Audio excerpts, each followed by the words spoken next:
Anak usia dini cenderung mengkomunikasikan emosi secara nonverbal. Mereka seringkali kesulitan dalam mengenali dan mengkomunikasikan emosi dengan benar. Seperti saat sedang marah, tak jarang anak menjadi tantrum dan tidak terkontrol. Sayangnya, generasi digital natif sekarang cenderung lebih dulu dikenalkan gadget bahkan sebelum dikenalkan tentang emosi. Akibatnya, anak menjadi sulit mengontrol emosi yang dapat merugikan dirinya sendiri dan orang lain.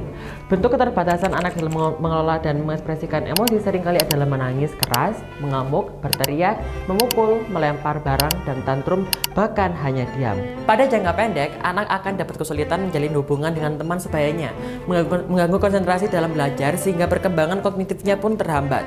Pada jangka panjang, ketidakstabilan emosi dapat menjadi akar dari masalah kesehatan mental di masa depan seperti depresi, kecemasan berlebih, dan masalah mental lainnya. Sehingga diperlukan keterampilan mengelola emosi sejak usia dini guna menumbuhkan kecerdasan emosional pada anak. Di tahap perkembangan kognitif anak usia 2-7 tahun berada pada tahap praoperasional di mana anak lebih mudah memahami informasi secara konkret.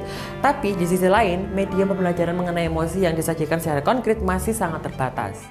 Inovasi Taman Emosi hadir sebagai media yang tepat untuk menjawab tantangan-tantangan tersebut. Sebuah wahana pembelajaran emosi berbasis teknologi imersif interaktif berupa proyektor 3D.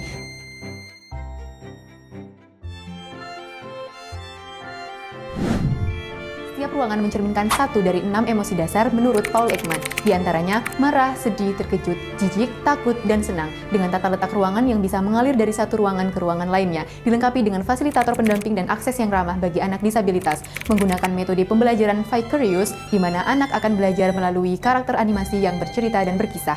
Meliputi 3 step pembelajaran dalam setiap ruang emosi. Yang pertama, pengenalan emosi, termasuk mengidentifikasi ciri-ciri ekspresi emosi yang umum ada pada anak. Kedua, validasi emosi. Anak diajak menebak ekspresi emosi yang sedang dirasakan karakter animasi dengan menyentuh layar interaktif dan berlatih mengkomunikasikan emosinya secara verbal dengan bersuara menirukan ucapan karakter animasi. Ketiga, pengelolaan emosi. Anak diberikan beberapa alternatif untuk mengekspresikan dan mengelola tiap jenis emosinya dengan benar. Setelah selesai belajar mengenali, memvalidasi, dan mengelola 6 jenis emosi dasar, anak akan mendapatkan reinforcement berupa apresiasi dari karakter animasi di bilik emosi terakhir, sekaligus mendapatkan pin lencana sebagai penguat motivasi anak untuk mempraktikkan apa yang telah dilihat dan dipelajari, serta mendapatkan kenangan foto bersama orang tua di akhir sesi. Anak harus masuk dengan dampingan orang tua maupun wali. Hal ini sesuai dengan anjuran WHO. Selain itu, orang tua juga memiliki kesempatan untuk turut belajar memahami berbagai jenis emosi anak, sehingga diharapkan dapat mengambil sikap yang tepat dalam menghadapi segala jenis ekspresi emosi anak. Selanjutnya, sebelum memasuki taman emosi, orang tua diminta untuk menitipkan semua barang bawaan, termasuk gawai, demi memaksimalkan proses pembelajaran dan bonding antara anak dengan orang tua. Selanjutnya, anak dan orang tua diarahkan untuk memasuki taman emosi. Demi menjaga kenyamanan dan privasi, dalam satu sesi dibatasi maksimal 3 pasang anak dan orang tua. Setiap bilik dirancang dengan konten pembelajaran yang akan berakhir dalam durasi 5 menit. 1. Program pengembangan EQ bagi anak usia dini masih belum banyak terfasilitasi secara konkret. 2. Model pembelajaran menyenangkan dengan pendekatan teknologi imersif interaktif yang masih jarang digunakan di ranah pendidikan. 3. Program pengembangan EQ pertama di Indonesia yang melibatkan orang tua. Inovasi ini menggunakan teknik analisis peluang pasar dengan metode riset pasar yang dilakukan kepada 10 guru PAUD dan orang tua anak usia dini yang menyatakan bahwa inovasi ini layak untuk dikunjungi. 1. Membentuk generasi yang memiliki keseimbangan antara IQ dan EQ. 2. Membuka lapangan pekerjaan bagi ilustrator, animator, operator, teknisi, fasilitator disabilitas, dan tenaga kasar lainnya. 3. Efisiensi waktu pengajaran tentang emosi di kelas sebesar 80% hingga 90% bagi sekolah yang telah berkunjung ke taman emosi, sehingga jumlah jam pelajaran yang dapat dialokasikan untuk materi lainnya meningkat sebesar 30% sampai 50%.